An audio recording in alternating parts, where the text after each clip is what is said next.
दोस्तों नमस्ते। कैसे हैं आप सब? उम्मीद है आप लोगों की पढ़ाई और तैयारी अच्छी चल रही होगी। अभी हम देखते हैं डेटा इंटरप्रिटेशन का लास्ट टॉपिक देख रहे हैं हम, हिस्टोग्राम। इसमें आगे देखते हैं, समझते हैं कि हिस्टोग्राम होता क्या है और हिस्टोग्राम बार ग्राफ से डिफरेंट कैसे होता है। तो हिस्टोग्राम होता क्या है? अ histogram is a plot which is used to show the frequency distribution of a set of continuous data। देखिए हिस्टोग्राम में क्या होता है कि जो भी डेटा का रिप्रेजेंटेशन होता है उसमें क्या है कि जो डेटा की जो फ्रीक्वेंसी होगी उसमें फ्रीक्वेंसी को हम क्या करते हैं, वाई एक्सिस के अलोंग, और जो डेटा का रेंज होता है उसको हम क्या करते हैं, एक्स एक्सिस के अलोंग अलोंग प्लॉट करते हैं। लेकिन इसकी खासियत ये होती है कि ये कंटिन्यूअस होता है, डेटा जो है कंटिन्यूअस होता है। डेटा में आपको कभी बीच में गैप नहीं मिलेगा। जैसे हम बार ग्राफ में ड्रॉ करते थे तो उसमें क्या था कि बार ग्राफ कुछ यूं हम ड्रॉ करते थे, जैसे मान लीजिए 1993, 1994, 1995।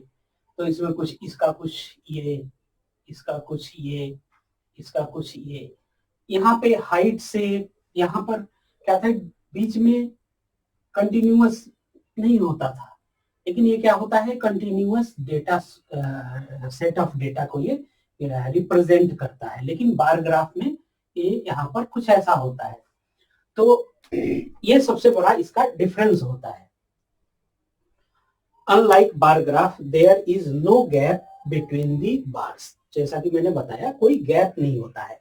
और अगर कोई गैप है भी, अगर सपोज मान लीजिए कि चौथा डेटा हमारा कुछ ऐसा है, तो इसका मतलब है कि यहाँ पर उस डेटा में फ्रीक्वेंसी यहाँ पर यानी जीरो है।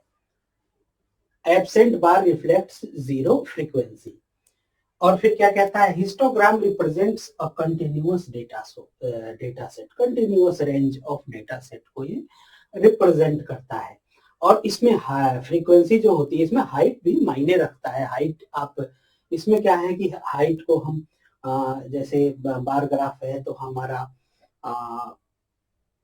जो सब डिवाइडेड बार ग्राफ, एक के ऊपर एक, एक के ऊपर एक, हम ऐसे लिख बनाते थे। तो वहाँ हाइट जो है, हाइट और वो चीजें जो है उतनी मायने नहीं रखती थी। लेकिन यहाँ पर हाइट जो है ये मायने रखता है। इसमें क्या है कि एरिया का हमें विशेष ध्यान रखना पड़ता है।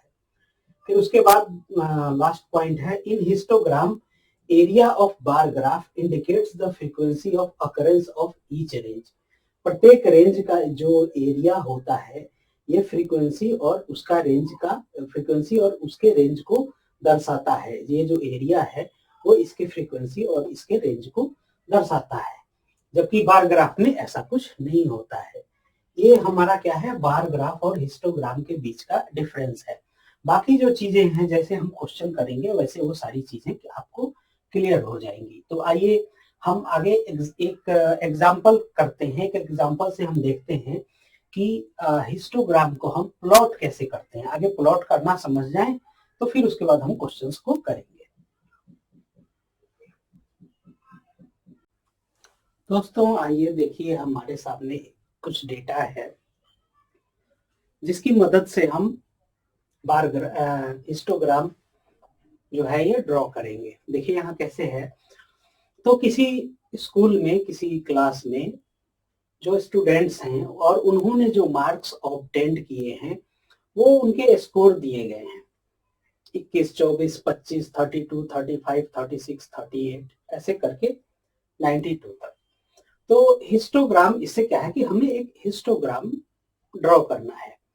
तो उसके लिए क्या करेंगे हम, सबसे पहले क्या होता है कि हिस्टोग्राम एक तो कंटिन्यूअस सेट ऑफ डेटा होता है। उसमें फ्रीक्वेंसी, वाई एक्सिस पे हम फ्रीक्वेंसी को रखते हैं और एक्स एक्सिस पे एक्स एक्सिस पे डेटा के रेंज को रखते हैं। तो हम ये भी चेक करते हैं कि सबसे शुरुआत लोएस्ट डेटा 21 है यानी, और हाईएस्ट क्या है 92 है। यानी हम रेंज क्या रखें, शुरुआत का रेंज हमारा क्या हो सकता है, 10 से 20 के बीच में तो कुछ भी नहीं है, 0 से 10 के बीच में भी कोई मार्क्स नहीं है और 10 से 20 के बीच में भी कोई मार्क्स नहीं है। तो यानी हम रेंज कुछ ऐसा रखें, क्या रखें तो 20 से 30 के बीच का रेंज रखें। तो 20 से 30 के बीच के रेंज में कितने स्टूडेंट्स के स्कोर आ रहे हैं? 3 स्कोर आ रहे हैं, 21, 24, 25। तो ये फ्रीक्वेंसी कितनी हो जाएगी? 3 हो जाएगी। उसी प्रकार 30 से 40 के बीच में कितने स्कोर हैं? 32, 35, 36, 38, यानी 4 स्कोर है। तो फ्रीक्वेंसी कितनी हो जाएगी? 4 हो जाएगी। और रेंज क्या होगा? 30 से 40। उसी प्रकार 40 से 50 के रेंज में कितने स्कोर हैं? तो 41, 42, 43, 46, 47 इतने स्कोर स्टूडेंट्स ने किए हैं, यानी कि ये 5 स्कोर हैं। फ्रीक्वेंसी 5 हो गई और रेंज हो गया 40 से 50। उसी प्रकार 50 से 60 के बीच में 50, 51, 52, 52 ऐसे। देखिए तो दोस्तों एक चीज का आप ध्यान रखेंगे, जैसे 50 और 60 है, तो ये 50 अगर स्कोर में कोई 50 है तो वो तो इंक्लूडेड होगा, लेकिन अगर स्कोर में कोई 60 है तो वो 60 इसमें नहीं आएगा, इस रेंज में नहीं आएगा, वो अगले रेंज में आ जाएगा। इसीलिए मैंने ऐसा कुछ एग्जांपल आपको सेट करके दिया है ताकि आपका कंफ्यूजन इसमें ना रहे। तो क्या होगा, 50 को इसमें जैसे हमने 50 से 60 में इंक्लूड किया है, लेकिन 60 स्कोर जो है, दो स्टूडेंट ने 60 स्कोर किया है, तो उसको हम 50 से 60 के रेंज में नहीं रखेंगे, लोएस्ट वाले को हम इंक्लूड करते हैं और जो हाईएस्ट वाला रेंज होता है वो अगले में चला जाता है। तो यहाँ पर कितने हैं टोटल? 8 स्टूडेंट हैं, फ्रीक्वेंसी 8 हो गई। उसी प्रकार 60 से 70 के बीच में कितने स्टूडेंट्स हैं? तो 10 स्टूडेंट्स हैं। 60, 60, 61, 62 ऐसे करके 68। उसी प्रकार क्या है, 70 से 80 के बीच में कितने स्टूडेंट ने स्कोर किए हैं? 72, 74, 75 3 स्टूडेंट्स ने, फ्रीक्वेंसी 3 हो गई।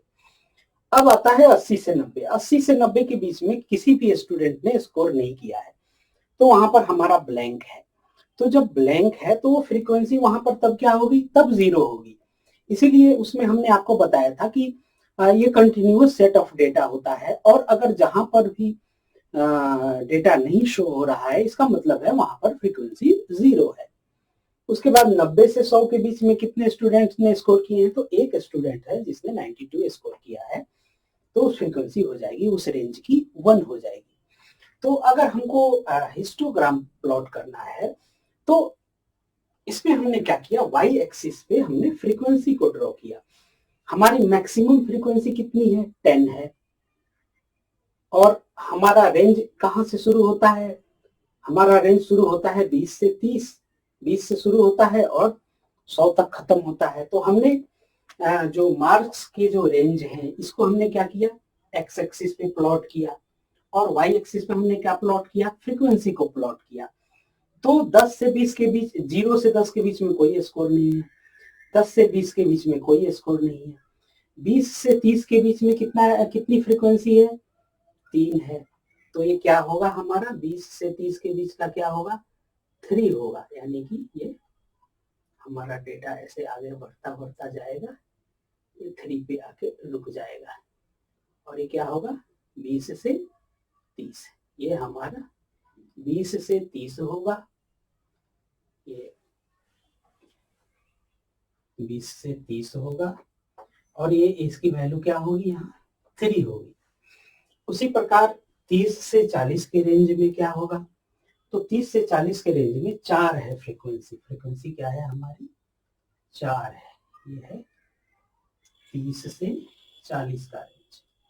उसी प्रकार 40 से 50 के रेंज में क्या है? 40 से 50 के रेंज में फ्रीक्वेंसी 5 है। तो 40 से 50 के रेंज की फ्रीक्वेंसी हो गई हमारी 5। उसी प्रकार 50 से 60 के रेंज की फ्रीक्वेंसी क्या होगी? 8 है। 50 से 60 के बीच की फ्रीक्वेंसी है हमारी 8।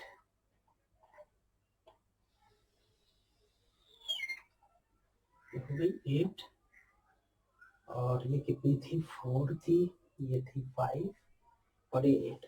60 से 70 के बीच की कितनी है? 10 है।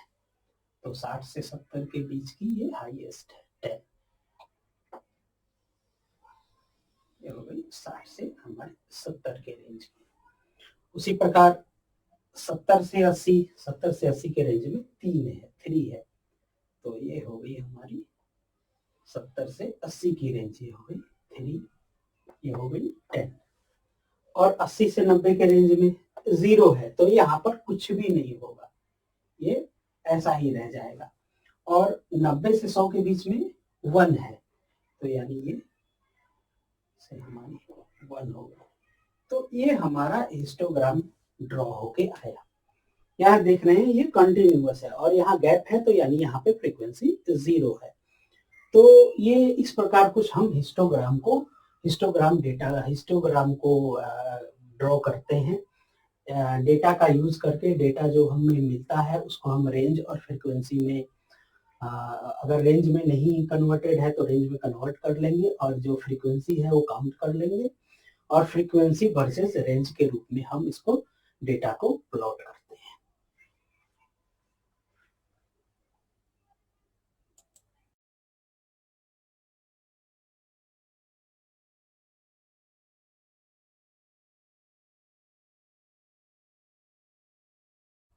दोस्तों देखिएगा, हमारे सामने एग्जांपल है हिस्टोग्राम का, देखते हैं। देखिए यहाँ पर क्या है कि एक्स एक्सिस पे हमने स्टूडेंट्स के मार्क्स प्लॉट किए हैं। मार्क्स जो हैं टोटल मार्क्स जो उन लोगों ने ऑब्टेन किए हैं। तो जैसे 150 से 200 के बीच में टोटल 30 स्टूडेंट्स हैं, फ्रीक्वेंसी उनकी 30 है, जिन्होंने 150 से 200 के बीच में स्कोर किए हैं। उसी प्रकार 200 से 250 के बीच में 45 स्टूडेंट्स ने ये 45 स्टूडेंट्स ने स्कोर किए हैं। उसी प्रकार 300 से 350 के बीच में 35 स्टूडेंट्स ने स्कोर किए हैं। 350 से 400 के बीच में 40 स्टूडेंट्स ने स्कोर किए हैं, और 400 से 450 के बीच में 35 स्टूडेंट स्कोर किए हैं। जैसा कि आपको बताया था, वाई एक्सिस पे हमने फ्रीक्वेंसी ड्रॉ की है स्टूडेंट्स की जिन्होंने उस रेंज में स्कोर किए हैं, और एक्स एक्सिस पे हमने रेंज मार्क्स के रेंज हमने प्लॉट किए हैं। तो अब इस पे आधारित एक क्वेश्चन को हम करते हैं। क्वेश्चन ये कहता है कि the number of students who obtained less than 300 marks is what percentage more than the number of students who obtained 350 or more marks। 300 से जो कम मार्क्स जिन स्टूडेंट्स ने ऑब्टेंड किए हैं उनका परसेंटेज 350 से या उससे अधिक मार्क्स ऑब्टेंड करने वाले स्टूडेंट के कितने परसेंट के बराबर होगा। तो आप सबसे पहले ये बताइए कि जो नंबर ऑफ स्टूडेंट्स जिन्होंने 300 से कम मार्क्स प्राप्त किए हैं वो कितने हैं। नंबर ऑफ स्टूडेंट्स जो 300 से लेस मार्क्स प्राप्त किए हुए हैं वो कितने हैं। 150 से 200, 200 से 250 और 250 से 300, ये 3 रेंज के ही तो हैं। इन तीनों रेंज में स्टूडेंट्स कितने हैं, 60, 45, 30, यानी ये क्या होंगे 30 प्लस 45 प्लस 60, क्या हो गया ये 5, 6, 4, 10 और 3, 13, ऐसे स्टूडेंट्स की संख्या हो गई 135। उसी प्रकार वो स्टूडेंट्स जिन्होंने 350 या उससे अधिक मार्क्स ऑब्टेन किए हैं वो क्या है। तो 350 से अधिक ऑब्टेन करने वाले कितने हैं, ये और ये, यही दो ग्रुप तो हैं। 300 यही दो रेंज वाले तो हैं। 350 से 400 के बीच में 40 और 400 से 450 के बीच में 35, तो ये होगा 40 प्लस 35, कितना आया 5 और ये 4, 3, 7, 75। अब हमें क्या है परसेंटेज निकालना है। तो परसेंटेज क्या होगा, परसेंटेज होगा हमारा 100 कितना, ये जो 300 मार्क्स वाले हैं जिन लेस देन 300 वो कितने अधिक हैं 350 से अधिक स्कोर करने वाले के। तो क्या होगा 135 माइनस ये 75 अपॉन 75, किस के रिस्पेक्ट में निकालना है। तो वो स्टूडेंट्स जिन्होंने 350 या उससे अधिक मार्क्स पाए हैं उसके रिस्पेक्ट में हमें परसेंटेज निकालना है, मल्टीप्लाइड बाई 100। ये क्या होगा, ये 5 में से 5 गया 0, और 13 में से 7 गया 6, 60 अपॉन 75 मल्टीप्लाइड बाई 100। ये 25 तिहाई 75, 25 चौके 100, ये 3 दूनी 6, यानी 20 चौके 80। हमारा आंसर क्या आएगा, 80%। कौन सा ऑप्शन है, ए ऑप्शन। ए ऑप्शन में 80% है, यानी कि ये क्या होगा, ऑप्शन ए होगा इसमें करेक्ट।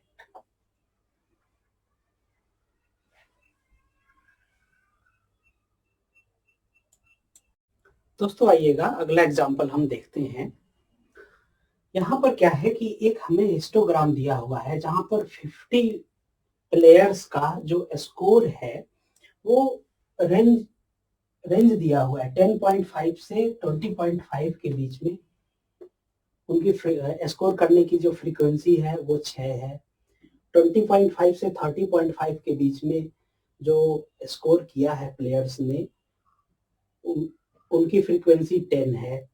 30.5 से 40.5 के बीच में जितने नंबर ऑफ प्लेयर्स ने स्कोर किया है उसकी फ्रीक्वेंसी 12 है। और 40.5 से 50.5 के बीच में 16 है। इसी प्रकार आगे दिया हुआ है। और यहाँ पर कहता है ये हमारा एक्स एक्सिस के अलाउंग जो रन्स उन्होंने स्कोर किए हैं, जो रेंज है रन स्कोर करने का वो ड्रॉ किया गया है। यहाँ गौर कीजिएगा 70.5 से अधिक उन लोगों ने स्कोर किसी ने नहीं किया है, इसलिए डेटा आगे नहीं गया है। और 40.5 से 50.5 के बीच में सबसे ज्यादा 16 प्लेयर्स ने स्कोर किया है, तो ये सब मैक्सिमम 16 फ्रीक्वेंसी गई है। तो यहाँ पर क्वेश्चन ये कहता है कि what is overall average score of 50 players. यहाँ ये जो 50 प्लेयर्स के जो एवरेज स्कोर हैं वो हमसे पूछ रहा है कि वो एवरेज स्कोर क्या होगा। तो दोस्तों यहाँ देखिए कि एवरेज हमें निकालना है, ऐसे हम तो एवरेज नहीं निकाल सकते। तो इसमें एवरेज कैसे निकालते हैं, तो आपने स्टैटिस्टिक्स में एवरेज या मीन निकालने का फॉर्मूला आपने पढ़ा होगा, क्या होता है, summation F I into X I upon summation F I, जहां एक्स आई क्या होता है, एक्स आई होता है mid value of that class interval. X I क्या होता है, mid value of class interval,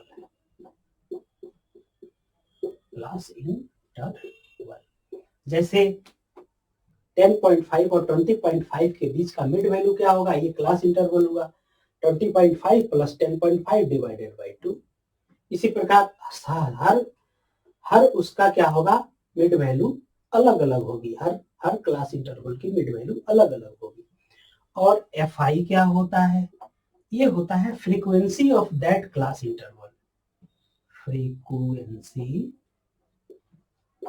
of that class interval,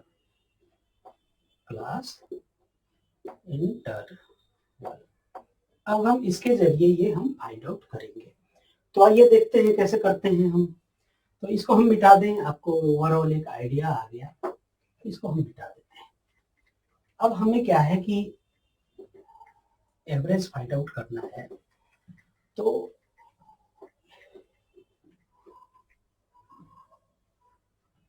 क्या करते हैं, एवरेज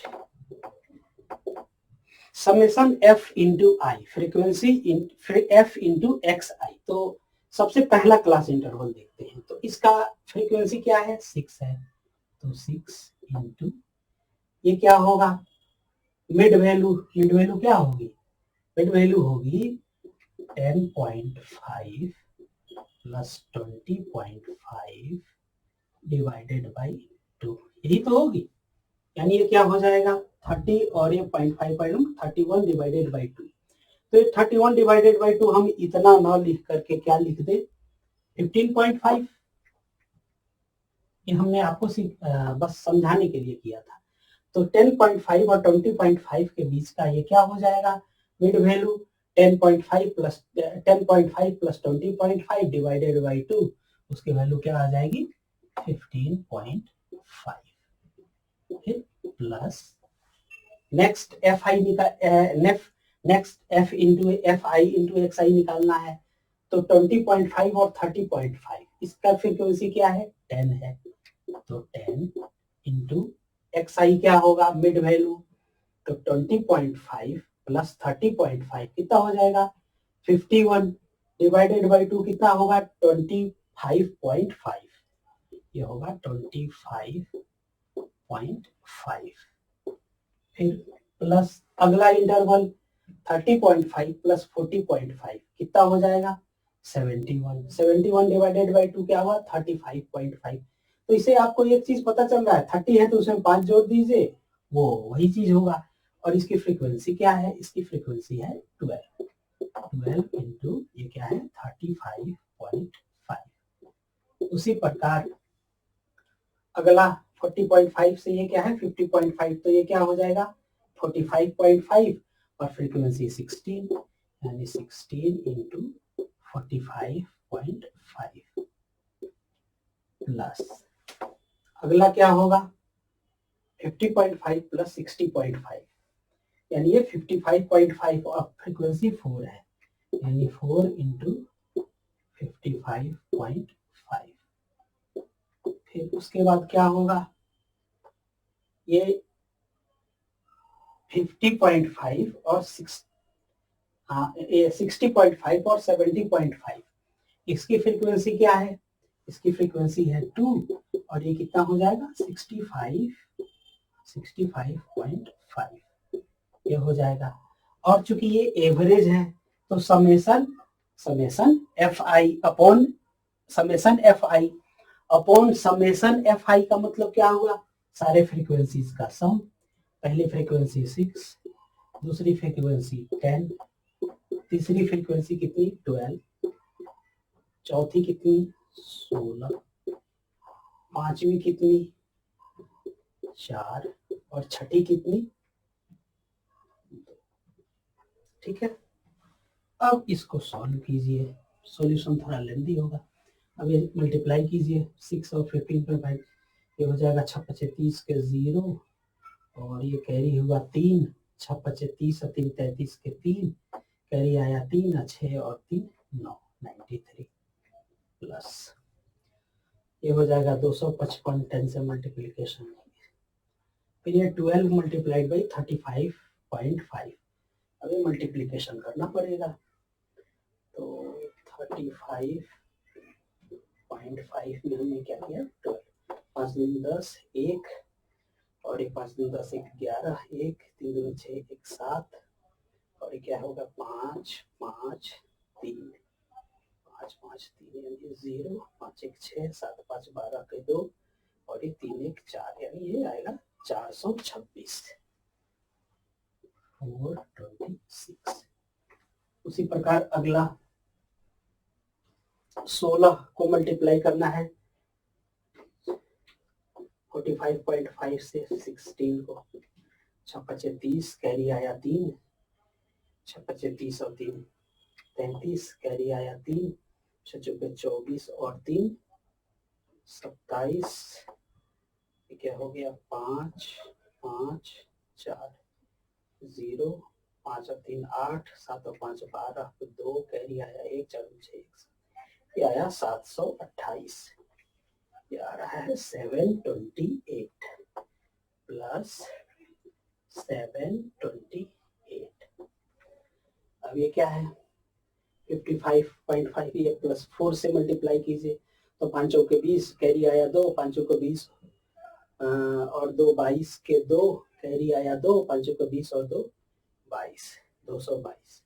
फिर उसके बाद ये कितना हो जाएगा 5 दूनी 10 के 0 कैरी आया 1 6 5 ये 5 दूनी 10 और 1 11 का 1 कैरी आया 1 6 दूनी 12 और 1 13 131 ये होगा टोटल अपॉन, ये टोटल कितना आ रहा है, 4 2 6 6 12 13 14 14 और 6 20 के 0 आया 2 कैरी, 2 1 3 और 1 4 और 1 5।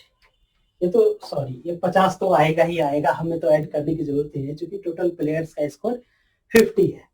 खैर ठीक है, अब ऊपर वाले को ऐड कीजिए, तो 1 2 1 3 और 8 और 3 11, 11 और 6 17, 17 और 5 22, 22 और 3 25 के 5 आया 2 कैरी, 3 2 5 2 7, 7 और 2 9, 9 और 2 11, 11 और 5 16, 16 और 9 25 के 5 कैरी आया 2, 2 1 3 2 5, 5 5 10 2 12, 12 और 4 16, 16 के बाद 16 और 2 18, 1855 डिवाइडेड बाई 50।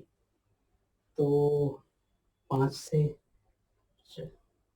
5 10 के 50, 5 3 15, 3 5 7 35 और 1, यानी ये आ रहा है 37.1। ये हमारा आंसर होगा। कौन सा है? 37.1। ए ऑप्शन हमारा करेक्ट होगा। तो मुझे उम्मीद है आपको समझ में आ गया होगा, ये चीज, ये कंसेप्ट समझ में आया होगा, क्वेश्चन ये समझ में आया होगा। थोड़ा लेंदी है लेकिन एग्जाम में इजी भी दिया जा सकता है समय के अनुसार, और इस टाइप के क्वेश्चन पूछे भी जाते हैं।